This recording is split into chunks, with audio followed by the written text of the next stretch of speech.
દર્શક મિત્રો નમસ્કાર. પ્રવેગ ટીવીના કલામંચમાં ફરીથી એકવાર આપ સૌનું સહર્ષ સ્વાગત છે. હું છું સત્યેન.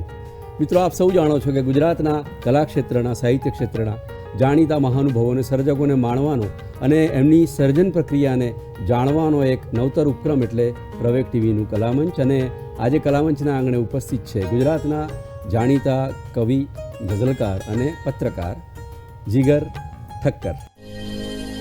જાણીતા કવિ, લેખક અને પત્રકાર જીગર ઠક્કરનો જન્મ માતા શર્મિષ્ઠાબહેન અને પિતા ગિરીશભાઈ ઠક્કરના પરિવારમાં 22 માર્ચ 1973ના રોજ માણસા ખાતે થયો હતો. મૂળ અમદાવાદ જિલ્લાના બારીજડીના વતની જીગર વર્ષોથી પોતાના પરિવાર સાથે અમદાવાદમાં સ્થાયી થયા છે. પોતાનો શાળાભ્યાસ અમદાવાદની સ્વામિનારાયણ શાળામાંથી સંપન્ન કર્યા બાદ તેમણે સ્વામિનારાયણ કોલેજમાંથી આર્ટ્સ વિષય સાથે સ્નાતકની પદવી મેળવી. વારસામાં જ પત્રકારત્વ મળ્યું હોવાથી યુવા વયથી જ તેઓ પત્રકારત્વના ક્ષેત્રમાં પ્રવૃત્ત થયા.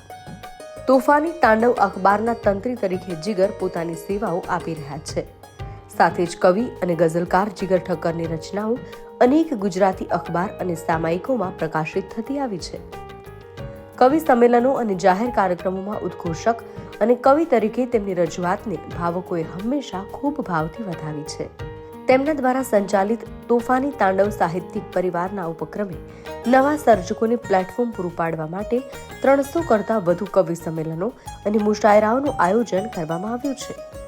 સાથે જ ઉગતા કવિઓને માર્ગદર્શન મળે તે હેતુથી ગીત અને ગઝલના બંધારણની સમજ માટે નિઃશુલ્ક શિબિરના આયોજન પણ તેમણે સફળતાપૂર્વક સંપન્ન કર્યા છે.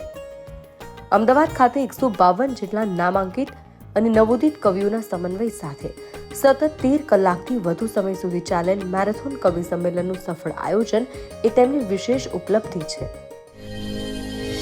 નમસ્કાર જીગરભાઈ, સ્વાગત છે આપનું પ્રવેગ ટીવીના કલામંચમાં. આપ ઘણા વર્ષોથી પત્રકારત્વમાં અને કવિકર્મ, ગઝલના ક્ષેત્રે આપ કાર્ય કરતા આવ્યા છો. તો આપની સાથે આજે ઘણી બધી વાત કરીશું, આપની સર્જન પ્રક્રિયા વિશે પણ જાણીશું. પણ સૌથી પહેલાં વાત કરીએ, આપનો પત્રકારત્વ સાથેનો સંબંધ કેવી રીતે બંધાયો? સત્યનભાઈ, પત્રકારત્વ છે ને એવું કહી શકાય કે મારા લોહીમાં છે. અચ્છા. મારા દાદા અનેક અખબારો માટે લખતા હતા. અચ્છા. મારા પિતા લગભગ 40 વર્ષ સુધી અમારા સમાજનું એક મેગેઝિન ચલાવતા હતા, અખબાર ચલાવતા હતા. અને મારું આખું બાળપણ એવી રીતે વીતેલું છે જી કે એ ટાઈમે ન્યૂઝપેપર ઉપર રેપર લાગતા હતા. બરાબર. અને ત્યારે મારા ફાધરની 16-17 હજાર નકલો હતી. ઓહો. તો એ સ્કૂલેથી ઘરે આવ્યા પછી લેસન કરો કે ના કરો, પણ એ સરદારમાં તો મારે રોજ અમુક લખવાના જ. પછી જેમ જેમ ઉંમર વધતી ગઈ એમ બહારથી આવતી ટપાલોમાં પપ્પાએ શીખવાડ્યું કે ભાઈ આને સમાચારમાં કેવી રીતે કન્વર્ટ કરવાનું. જી. પછી સમાચારને આક્રમક કેવી રીતે બનાવાય અને માઇલ્ડ કેવી રીતે બનાવાય. એટલે આ બધું જેને કહેવાય કે અધિકૃત જે કોર્સ કર્યા પહેલાં જ બધું આવડી ગયું. પ્રેક્ટિકલી? હા, પ્રેક્ટિકલી. બરાબર. તો કવિતા અને ગઝલ અને સાહિત્ય સાથેનો સંબંધ તમારો ક્યારથી શરૂ થયો? સત્યનભાઈ, જો મેં કીધું ને કે શબ્દો સાથેનો ગરોબો જી બાળપણથી હતો. અને કોલેજમાં હતો ત્યારે પણ આવું કંઈક છૂટક શેર શાયરી કે મિત્રોને ખુશ કરવા માટે લખતો હતો. પણ જેને જીગર ઠક્કરની કવિ તરીકેની જે ટર્નિંગ પોઈન્ટ કહેવાય લાઈફમાં, કે 2011માં મારા જીવનમાં એક એવી મોટી ઉથલપાથલ થઈ જેમાં અંગત મિત્રો સાથે થોડા મતભેદો, થોડી નાણાકીય છેતરપિંડી અને એની રકમ કરોડોમાં હતી. એ ટાઈમે શૂન્યાવકાશ સર્જાયો જીવનમાં. અને ત્યારે કદાચ ફેસબુક પણ લોકો આટલા બધા નહોતા વાપરતા, નવું શરૂઆત હતી. અને ત્યારે ફેસબુક ઉપર બધાને વાંચવાનું શરૂ કર્યું, ઉબડ ખાબડ કંઈક લખવાનું શરૂ કર્યું. એમ કરતાં મારી આ કવિતાની ઇનિંગ શરૂ થઈ. જી. તો આપણે પદ્ધતિસરનું શિક્ષણ કહેવાય કે રચના કરવા માટેનું છંદ ને એ બધી બાબતો, એનો તમારી સાથેનો કઈ રીતનો એક્સપોઝર કેવી રીતે થયું? એમાં સત્યનભાઈ એવું છે કે શરૂઆતમાં હું યુગ પુરુષ તો નથી, પણ હું એટલું ચોક્કસ છાતી ઠોકીને કહું છું કે જે ટાઈમે હું ફેસબુક પર સક્રિય થયો ત્યારે એક યુગ એવો હતો કે ફેસબુક પર લખનારા કવિઓને કે લેખકોને કવિ કે લેખક તરીકેની કોઈ માન્યતા જ નહોતું આપતું. હા હા અને એ ટાઈમે અમે સોશિયલ મીડિયાના જ મિત્રોએ જી એવી એક ટીમ બનાવી હમ કે આપણે જો કવિઓના મુશાયરા હોય જી તો નવોદિત કવિઓના મુશાયરા કેમ ના હોય. ને એવો એક વિચાર સાથે મારા કવિ મિત્ર સાકેત દવે જી ની અમે એને વિચાર બીજની મેં ચર્ચા કરીને અમે એક ટીમ બનાવી અને ત્યારે નવોદિત કવિઓ ના અમે મુશાયરાની શરૂઆત કરી હતી. ઓહો અને ત્યારથી લઈને આ 2023 સુધીમાં જી. કોઈ પણ મુશાયરો એવો નથી કે જેને તમે સફળ ન કહી શકો. અરે વાહ દાદ પણ એટલી મળે, ઓડિયન્સ પણ એટલું મળે જી જી અને બધી રીતે સફળ એમ. જી જી જી એ કદાચ કોઈ ઈશ્વરીય આશીર્વાદ વાહ. હોઈ શકે. એ જે આખું આપનું ગ્રુપ હતું નવોદિત કવિઓ સાથેનું જે આપનું સંબંધ અને એ ગ્રુપ, એમાં મને ખ્યાલ છે ત્યાં સુધી તમે પ્રસ્થાપિત કવિઓ અને સાહિત્યકારોને પણ માર્ગદર્શન લેવા માટે બોલાવતા. હા, એટલે એમાં સત્યનભાઈ એવું હતું કે જ્યારે નવોદિત કવિઓને આપણે સાથે રાખીને લખવાનું શરૂ કર્યું એટલે જેટલી પ્રશંસા થતી હતી એટલી ટીકાઓ પણ થતી હતી હા કે આ કવિતા ન કહેવાય, આ ગઝલ ન કહેવાય, આનું આમ હોય. અને મારો એક સ્વભાવ છે કે ટીકાકારોને આપણે સામે જઈને જવાબ આપવો એના કરતાં કંઈક કરીને બતાવવાનું. એ ટીકા સાચી હોય તો આપણે માથે જ ચડાવવાની. જી બિલકુલ. તો અમે લોકોએ જોયું કે ભાઈ હા, આપણે કવિતામાં ક્યાંક હજી કાચા છે, નીતિ નિયમ વિરુદ્ધ નથી લખાતું. એટલે એ પછી અમે ગુજરાતના જે નામાંકિત કવિઓ હતા જેમ કે રાજેશ વ્યાસ મિસ્કિન સાહેબ છે, યુવા કવિ તમે જુઓ તો હરદ્વારભાઈ ગોસ્વામી છે, ચંદ્રેશ મકવાણા છે, પ્રતાપસિંહ ડાભી છે. અમે આ લોકોનો 1 by 1 એપ્રોચ કર્યો અને તોફાની તાંડવના બેનરમાં અમે નાના મોટા શિબિરો કરતા હતા કે તમે આવો, અમને ગઝલ કેમ લખાય શીખવાડો, છંદ એટલે શું, છંદના પ્રકારો કેટલા છે. અને એ લોકો જોડે મેં શીખતા ગયા. જી. અને હું એવું છાતી ઠોકીને કહી શકું કે કોઈ એક વ્યક્તિ શીખ્યો એવું નથી, પણ એક બહોળો સમૂહ અનેક કવિઓ આ ગ્રહણ કરી શક્યા છે અને શીખી શક્યા છે. ક્યાં વાત, સરસ વાત છે આખી. તમને વધારે ગદ્ય ગમે કે પદ્ય ગમે? મને બંને ગમે. અચ્છા, બંને ગમે. કારણ કે હું પત્રકાર તરીકે મારે અમુક મથાળા એવા જોરદાર બનાવવાના હોય તો ત્યારે મારી અંદરનો કવિ પત્રકારને બહુ મદદ કરે છે. અચ્છા. મને સ્ટોરી પણ લખવાની ગમે, વાર્તાઓ પણ ગમે, નવલકથા પણ ગમે. હું લગભગ બધા ફોર્મેટમાં લખી શકું છું, પણ જે મારી હથોટી કહેવાય એ કવિતા, ગઝલ. ગઝલ. અને ગઝલમાં પણ કોઈ ચોક્કસ વિષય એવું કંઈ ખરું? હા, જો એક સત્યનભાઈ તમને વાત કહું કે કોઈ કવિ એક જ વિષયમાં લખે ને તો એને બહુ પસંદ કરવાનો વર્ગ સીમિત થઈ જાય છે. અને ખરેખર કવિ હોય એ દરેક વિષય પર લખી શકવો જોઈએ. બિલકુલ બિલકુલ. ક્યારેક એના દિલમાં પ્રણયનો ભાવ આવે, ક્યારેક વર્તમાન સમય સામે, સરકાર સામે એવો આક્રોશ આવે, ક્યારેક દેશમાં એવી કોઈ ઘટના બને તો એની અંદર આક્રોશ આવે. જી જી બિલકુલ. તમને એવી જ એક તમારી ગમતી રચના નું પઠન કરવા વિનંતી છે. સત્યનભાઈ, હું ગામડાથી બિલોંગ કરું છું. હા હા. ને મારી પહેલી રચના આપણે ગીતથી શરૂઆત કરી આજે. Please please. કે જેમાં એક ગામથી વ્યક્તિ દેખાય તમને. સ્વાગત છે. અથવા તો તમે જે ગઝલનાથને ખ્યાલના પ્રશ્ન પૂછો છો જી, તો ગઝલનાથની અંદર ક્યાંક તમને એક પ્રેમી બતાવું કે મનના મધ દરિયામાં આવી છે યાદોની હેલી. મનના મધ દરિયામાં આવી છે યાદોની હેલી, તને મળવાની ઈચ્છાઓ આલે મેં તરતી છે મેલી. વાહ. મનના મધ દરિયામાં આવી છે યાદોની હેલી, તને મળવાની ઈચ્છાઓ આલે મેં તરતી છે મેલી. ને બળબડતા શ્વાસ મારા ઝંખે છે રોજના આઠે પોર. બળબડતા શ્વાસ મારા ઝંખે છે રોજના આઠે પોર, લખ્યો તો કાગળ ત્યાં ફૂટ્યો છે શબ્દોને મોર. વાહ. લખ્યો તો કાગળ ત્યાં ફૂટ્યો છે શબ્દોને મોર. ને મંદિરે જઈ રોજ પૂછું છું કાનાને.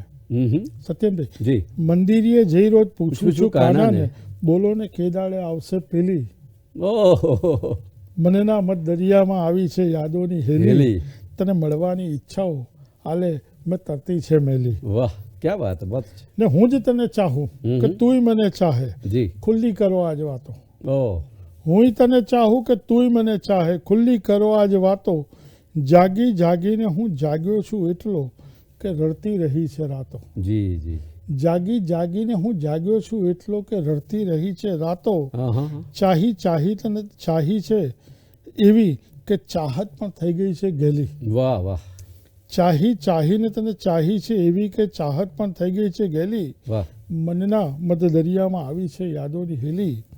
તને મળવાની ઈચ્છાઓ આલે મેં તરતી છે મિલી. ક્યાં વાત હે. જીગરભાઈ, તમે ઘણા બધા ટીવી ચેનલ્સ, ઘણા બધા કાર્યક્રમો, મુશાયરાઓમાં આપ વર્ષોથી રજૂઆત કરતા આવ્યા છો. તો એક એવો કંઈક ખાટો મીઠો પ્રસંગ, મજા પડે એવો, દર્શકોને રસ પડે એવો કોઈ પ્રસંગ તમે સંભળાવશો? એવા હું બે પ્રસંગ છે. પ્લીઝ. એક પ્રિન્ટ મીડિયાનો પણ કહું જી જી જી. અને ઇલેક્ટ્રોનિક મીડિયાનો પણ કહું. હાજી હા. એક કવિ સંમેલનની અંદર મેં એક રચના રજૂ કરી હતી અને અમને ખબર નહીં કે ત્યારે ગુજરાતના એક નામાંકિત અખબારના પત્રકાર અહીંયા હાજર છે. અચ્છા. અને બીજે દિવસ સવારે એને લગભગ 1 ઇંચ મોટા ફોન્ટમાં મારો એ શેર ગુજરાત સમાચાર અખબારે છાપ્યો હતો. વાહ, ક્યાં વાત. ખૂબ સરસ વાત છે. અને આપ ઇલેક્ટ્રોનિક મીડિયાની પણ વાત કરતા હતા. ઇન્ટરેસ્ટિંગ કોઈ? હા હા. એમાં એવું હતું જી. કે જીગર ઠક્કર કવિ તરીકે છંદબદ્ધ લયબદ્ધ લખતો થઈ ગયો હતો.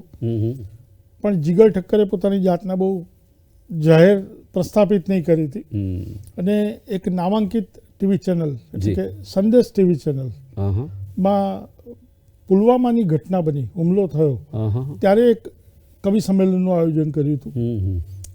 ત્યારે અમે લોકો ત્યાં પહોંચ્યા ત્યારે અમને એવી ખબર હતી કે રેકોર્ડિંગ છે, હકીકતમાં લાઈવ હતું. ને ત્યારે એમણે આયોજકને કીધું કે ભાઈ આ જીગર ઠક્કરને ક્યાંથી તમે લઈ આવ્યા છો, કોઈ સારા કવિ લાવો, અમે તમને કીધું હતું. ત્યારે એમને ખબર નહીં કે હું જીગર ઠક્કર છું બાજુમાં ઊભો છું. એટલે એમણે કીધું કે ભાઈ સારા કવિ છે અને મારી જવાબદારી, તમે ચિંતા ના કરો. જી. પછી અમે જે સ્ટુડિયોમાં અંદર બેઠા, મને તો એમ જ હતું કે રેકોર્ડિંગ થાય છે, હકીકતમાં લાઈવ ચાલતું હતું. ને ત્યારે મેં જે ગઝલ રજૂ કરી હતી એ ગઝલનું પઠન કરીને જ્યારે હું બહાર નીકળ્યો ત્યારે સંદેશ ટીવીના સ્ટાફે મને સ્ટેન્ડિંગ ઓવેશન આપ્યું હતું. ઓહો. અને એ આખો દિવસ મારી એ જે ગઝલ હતી એ દરેક ન્યૂઝમાં નીચે આખી પટ્ટી ચલાવી હતી. ગઝલ કંઈક એવી હતી કે ખુલ્લમ ખુલ્લો વાર કરી દો. ક્યાં વાત. ના, એ સાંભળવું જ પડે. કરાચી પાર કરી દો. ગઝલ. હા, પ્લીઝ પ્લીઝ દુબારા. કે ખુલ્લમ ખુલ્લો વાર કરી દો, જાઓ કરાચી પાર કરી દો. અચ્છા. ભારતમાં ગુસ્સાની કિંમત, ખુલ્લમ ખુલ્લો વાર કરી દો, જાઓ કરાચી પાર કરી દો. ભારતમાં ગુસ્સાની કિંમત આખું લાહોર બહાર કરી દો. ને મોરચો એવો સંભાળો કે પાકિસ્તાનને ઠાર કરી દો. ત્યારે જનૂન જ એવું હતું આખા હિન્દુસ્તાન. જી જી બિલકુલ. ને સૈનિક થઈ આવો મેદાને, કવિ કલમને ધાર કરી દો. કવિઓની પણ એ નૈતિક ફરજ હતી. સૈનિક થઈ આવો મેદાને, કવિ કલમને ધાર કરી દો. ને નિંદા બિંદા નહીં ચાલે ભાઈ, નિંદા બિંદા નહીં ચાલે ભાઈ, સગડે હાહાકાર કરી દો. વાહ, બિલકુલ બિલકુલ. ખૂબ સરસ વાત છે સાહેબ. જીગરભાઈ, તમારું આ તખલ્લુસ જે છે, ગઝલનાથ, એ પણ બહુ ઇન્ટરેસ્ટિંગ છે. તો એની પાછળનું કોઈ ચોક્કસ કારણ? ને અંગત જીવનની વાત કરું તો હું ભોળાનાથનો પરમ ભક્ત. અને એ અરસામાં મને એક આદત એવી પડી હતી કે હું રોજ સવારે જગન્નાથજી ભગવાનની મંગળા આરતી કરવા જતો. ખેર આજે જઉં છું. અને એક દિવસ સવારમાં ગઝલ મગજમાં ચડી ગઈ હતી અને મંગળા આરતી કરતાં કરતાં મગજમાં વિચાર આવ્યો કે હું ભોળાનાથનો ભગત છું, જગન્નાથનો ભગત છું, તો મારું તખલ્લુસ ગઝલનાથ હોય તો કેટલું સારું. આમ એને જો લયની રીતે જુઓ કે છંદની રીતે જુઓ તો અઘરું છે. જી. પણ તેમ છતાંય બધા મિત્રોએ કીધું કે તું આને સેટ કરી શકીશ, અને એ દિવસે આપણે ગઝલનાથ તખલ્લુસ ધારણ કર્યું. વાહ, ક્યાં વાત. આપણી રચનાઓમાં વિષય વૈવિધ્ય પણ જોવા મળે છે. જી. તો એક ડિફરન્ટ મોજ આવે એવું ડિફરન્ટ પ્રકારના, જેને કહેવાય કે તમને ઈચ્છા થાય એવી કોઈક રચના સંભળાવવા વિનંતી છે. જે પેપર ગુજરાતમાં જ્યારે ફૂટ્યા હતા, જ્યારે યુવાનોનો આક્રોશ ચરમસીમા પર હતો અને સરકાર એને રોકવામાં ક્યાંક નિષ્ફળ ગઈ હતી, ત્યારે મેં જે લખી હતી એ મારી એક રચના છે કે પેપરો ફૂટ્યા પછીનો શોર ક્યાં છે. પેપરો ફૂટ્યા પછીનો શોર ક્યાં છે, ને સૂંઠમાં પહેલાં હતું એ જોર ક્યાં છે? ઓહો હો હો. સૂંઠમાં સૂંઠમાં પહેલાં હતું એ જોર ક્યાં છે? આહા. ને સબ સલામત છે અગર જો ગામમાં. હા હા. સરકારે કીધું બધું સલામત છે, સબ સલામત છે અગર જો ગામમાં, તો કહો ચોરી કરીએ ચોર ક્યાં છે? આહા. ને પાવભાજી ખાતી માને પૂછજો, આહા. પાવભાજી ખાતી માને પૂછજો કે દીકરાઓમાં હવે તોર ક્યાં છે? આહા. ક્યારેક 10 પૈસા મેથ્સનો ભાવ વધાર્યો હતો એલડી એન્જિનિયરિંગમાં, આહા. અને ગુજરાતની સરકાર તૂટી હતી. એ વાત બહુ અને સાચી વાત. અહીંયા પેપરો ફૂટે ને કંઈ પેટનું પાણી ના લે, તો આ પ્રશ્ન થાય કે પાવભાજી ખાતી માને પૂછજો વાહ. કે દીકરાઓમાં હવે તોર ક્યાં છે? ને જો નગર કેવું નમાલું થઈ ગયું, આહા. જો નગર કેવું નમાલું થઈ ગયું, તો વોટ આપ્યો એ હરામખોર ક્યાં છે? ઓહો હો. આ એક કવિનો આક્રોશ છે, જી, આપણે જી. કોઈને ગાળ દેવાનો આશય પર્સનલ નથી હોતો, વ્યક્તિગતની વાત. કે જો નગર કેવું નમાલું થઈ ગયું, હમ. કે વોટ આપ્યો એ હરામખોર ક્યાં છે? હમ. ને કર જુલમ જી. તું થાય એથી પણ વધુ, હમ. કર જુલમ તું થાય એથી પણ વધુ, કવિ હજી આ દેશના કમજોર ક્યાં છે? આપની જે આ રચનામાં વેધકતા હતી જે, અને ખાસ તો આ જે ઘટના બની એની સામેનો આક્રોશ, એક કવિ તરીકે જેને કહેવાય કે તમે તમારી ફરજ એક નાગરિક ધર્મ બજાવ્યો. ખૂબ સુંદર. તમે એક દૈનિક પેપર પણ ચલાવો છો, તોફાની તાંડવના નામે. તો એમાં એ બેનર હેઠળ સાહિત્યિક પ્રવૃત્તિઓ પણ કરો છો, અને એમાં એક તમે એક ડિફરન્ટ પ્રકારનું કવિ સંમેલન 100 ને લગભગ 52 જેટલા કવિઓને લઈને મેરેથોન કવિ સંમેલનનું આયોજન કર્યું હતું. તો એની થોડીક વાત કરશો પ્લીઝ? હા, સત્યનભાઈ, 2014થી અમે જ્યારે નવોદિતોને મંચ આપીને મુશાયરાની શરૂઆત કરી, ત્યારે અમારું કાર્યક્ષેત્ર કોઈ એક ગામ કે એક શહેર પૂરતું મર્યાદિત નહોતું. જી. અમે અમદાવાદ, રાજકોટ, વડોદરા, સુરત, અંબાજી, પાલનપુર, અહં. મુંબઈ, ઇવન નળાબેટ, ભારત પાકિસ્તાન બોર્ડર ઉપર જઈને કવિ સંમેલનો કર્યા. વાહ, ક્યાં વાત. અને 4 કલાકના કવિ સંમેલનમાં 50 કવિઓ અમે લીધા હોય, હમ. અને શ્રોતાઓ જરાય કંટાળ્યા ના હોય, વાહ. એવા અનેક કવિ સંમેલનો થયા હતા. પછી અમને એક વિચાર આવ્યો કે આપણે કંઈક એવું કરીએ કે 3 પેઢી એક સાથે રજૂઆત રજૂ કરો. થાય, વાહ. એકદમ પીઢ અનુભવી કવિઓ, આહા. યુવા કવિઓ જી. અને નવોદિત કવિઓ. અને એ મેરેથોન કવિ સંમેલનનું આયોજન 2 વર્ષ ચાલ્યું હતું. હમ. 2-3 વખત અમારે એનું નક્કી કરેલી તારીખ પાછી ઠેલવી પડી હતી. આહા. કેમ કે આ ઘણું મોટું આયોજન. હા, એ માત્ર એક કવિ સંમેલન હતું, પણ એક એવો ઉત્સવ અમે એને બનાવ્યો હતો હમ. કે કાંકરિયા ખાતે આવેલી દેશી લોહાણા વિદ્યાર્થી ભવનમાં જી. સવારે 8થી સાંજે 8 સુધી એ કવિ સંમેલન ચાલ્યું હતું. ઓહો. એના 12 કલાક. 12 કલાક નોન સ્ટોપ. નોનસ્ટોપ. વાહ. 2 કલાકના એમાં 6 સ્લોટ આપ્યા હતા. હમ. દરેક સ્લોટમાં એક નામાંકિત સંચાલકને અમે લઈ આવ્યા હતા, હમ. અને દરેકમાં પીઢ અનુભવી કવિઓને અમે મંચસ્થ કર્યા હતા. ઓહો. એટલે દરેકમાં 5-5, 6 પીઢ અનુભવી કવિઓ મંચસ્થ હતા. હમ. એ રીતે આખા દિવસ દરમિયાન 152 કવિઓએ પઠન કર્યું હતું. વાહ. અને આખા દિવસ દરમિયાન ક્યારે પણ હમ. એ હોલ 60%થી ખાલી નહોતો થયો. ઓહો. વાહ. શ્રોતાઓએ અમને એટલું રિસ્પોન્સ આપ્યો હતો. વાહ. અને 13 કલાક અને 20 મિનિટે કવિ સંમેલન ચાલ્યું હતું. અરે વાહ. છેલ્લા લોટમાં અમે તોફાની તાંડવના જ મિત્રો હતા, એટલે અમે એક રચનાનું પઠન કરી અને થોડું ટૂંકાણ કર્યું હતું. વાહ. પણ એક એવો અવસર હતો જી જી જી. કે એમાં 2 જિલ્લાના કવિઓ એકબીજાને મળે, પ્રેમથી ભેટે. વાહ.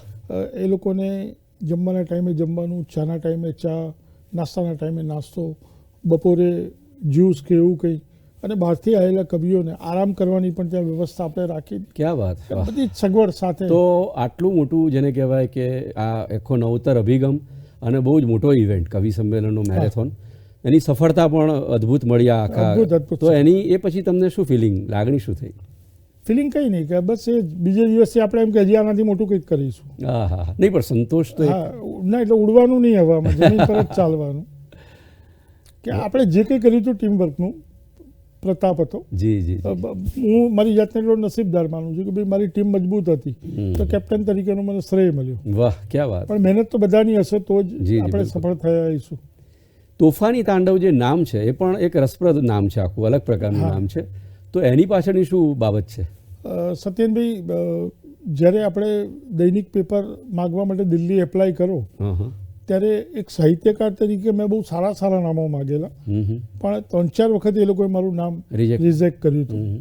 અને છેલ્લે હું જ્યારે દિલ્હી ગયો ત્યારે નરેન્દ્રભાઈ મોદી વડાપ્રધાન નહોતા બન્યા, પણ ચૂંટણીની જાહેરાતો થઈ ગયેલી હતી. અચ્છા. અને ઠેર ઠેર પોસ્ટરો લાગેલા હતા.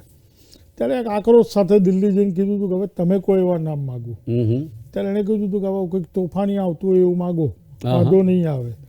તો આપણે તોફાની સવાર, તોફાની પત્રકાર આવા સારા નામ મૂક્યા હતા, અને 5મું નામ તોફાની તાંડવ મૂક્યું હતું. તો એ લોકોએ મારી પાસે 1000 રૂપિયા માગ્યા હતા. 1000 આપો તો 5માંથી તમે કોઈ આપીએ. મેં કીધું તાર જે આપવું એ આપ, 1000 તો નહીં આપો. તું જે નામ આપીશ એને વચન આપું છું, હું બ્રાન્ડ બનાવીશ એક દિવસ. અરે વાહ. તો એણે રીસમાં મને તોફાની તાંડવ આપ્યું હતું, અને મેં એને એક જ વર્ષની અંદર એક બ્રાન્ડ બનાવી. એક જ વર્ષની અંદર. વાહ. આ તમારું જે કવિ કર્મ, સાહિત્ય કર્મ છે, પત્રકારત્વ છે, એના વિશે તમારા ઘરના જે ફેમિલી મેમ્બર્સ છે એમની શું લાગણી, એ લોકો શું માને છે આખી વાત? સાહેબ, મારા પત્ની તો મને ભયંકર સપોર્ટ કરે છે. હા હા. અને એવું કહેવાય કે મને મદદ કરતાં કરતાં એ પોતે ઘણું સારું લખે છે. અરે વાહ. છંદબદ્ધ લખે છે. જી જી. અને ઘણી જગ્યાએ એણે પઠન પણ કર્યું છે. વાહ. અને મારી બે દીકરીઓની વાત કરું તો મારી એક દીકરીને મારું કવિ હોવું જરાય નથી ગમતું. અચ્છા. જરાય નથી ગમતું. ઓહો. કે પપ્પા તમે આ ઉંમરે આવી કવિતા લખો, સારું લાગે એમ. અને મારી એક દીકરીને અનહદ ગમે છે મારી કવિતાઓ. એ એના કોલેજમાં કહે છે કે આ મારા પપ્પાએ લખેલી કવિતાઓ છે. ક્યાં વાત. એટલે એવો વિરોધાભાસ ઘરમાં ક્યાંક છે. જી જી, બિલકુલ બિલકુલ. તો તમારી એ જે દીકરીને તમારી રચના અથવા તમારું કવિકર્મ નથી ગમતું, કે તમે આ ઉંમરે આવી રચનાઓ, એટલે મને એવું લાગે છે કદાચ કે શૃંગારની કે રોમાન્સની વાત હશે, તો એવી એક રચના સંભળાવવા વિનંતી છે. હા કહો કે ના કહો, ચાહત નહીં બદલું. હા કહો કે ના કહો, ચાહત નહીં બદલું. ચાહું છું તમને, હવે આદત નહીં બદલું. ઓહો. ને એક ખુદાને પણ તમે કહી દેજો એવું, એક ખુદાને પણ તમે કહી દેજો એવું, એક પણ મારી હું ઇબાદત નહીં બદલું. ઓહો વાહ. એક ખુદાને પણ તમે કહી દેજો એવું, એક પણ મારી હું ઇબાદત નહીં બદલું. ને એટલો સંદેશ આપો એ અમીરોને, એટલો સંદેશ આપો એ અમીરોને, ચંદ નોટો કાજ હું દાનત નહીં બદલું. ને આવવા દો વેદનાને રાહ જોઉં છું, આવવા દો વેદનાને રાહ જોઉં છું. ખોફ રાખી હું વસાહત નહીં બદલું. વાહ, ક્યાં વાત. ને ચાલ બદલો કે તમે હથિયાર પણ બદલો, પણ લખી લો હું અદાવત નહીં બદલું. હા, બહુ અચ્છા. જીગરભાઈ, ખૂબ મોજ આવી આપની સાથે. આજે આપ અમારા આમંત્રણને માન આપીને પ્રવેગ ટીવીના અમારા કલામંચના ઉપક્રમમાં પધાર્યા, અને એવી અમારી લાગણી ખરી કે એક નવી તરોતાજા રચના જે ક્યારેય પ્રગટ ન થઈ હોય તમારી રચના, એવી અમારા ખાસ દર્શક મિત્રો માટે સંભળાવવા વિનંતી છે. હું સંભળાવું, પણ એ પહેલાં મારે તમારા વિશે કંઈક કહેવું છે. પ્લીઝ. કે કવિ તરીકે હું અહીંયા આવ્યો છું એટલે તમે મારો આભાર ન માનો. જી જી. આભાર કવિતા વિશ્વ વતી હું તમારો માનું છું, તમારી ચેનલનો માનું છું, આભાર આભાર, તમારી ટીમનો માનું છું.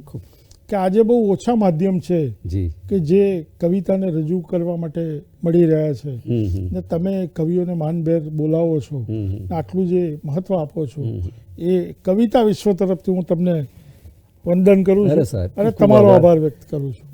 ને એક સરસ એક છેલ્લી રચના સાથે આપણે અહીંયા કાર્યક્રમને વિરામ આપીશું. જી. લો તમારા આગમનની ક્ષણ લખું, લો તમારા આગમનની ક્ષણ લખું, ભેટમાં હું 1-2 ફાગણે લખું. ઓહો. અને 1-2ની આસ રાખો જો તમે, આજ તો શુભકામના હું મણ લખું. ને દાદ જેવું જો કશું આપો મને, જી, દાદ જેવું જો કશું આપો મને, થઈ હરખ ગયેલો ગઝલ હું 3 લખું. વાહ.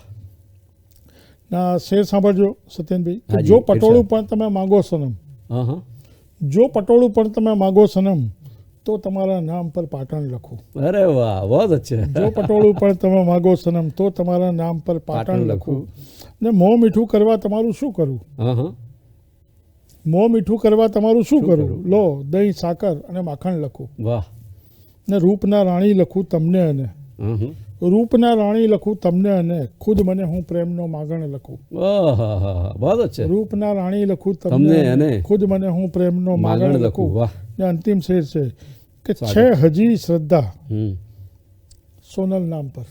હા હા, સોનલ મારી પત્નીનું નામ છે. અચ્છા. કે છે હજી શ્રદ્ધા એ સોનલ નામ પર, નામ તારું લઈ પછી શ્રાવણે લખું. અરે વાહ, બહુ જ છે. નામ એનું લઈ પછી શ્રાવણ લખું. બહુ જ છે, બહુ જ છે.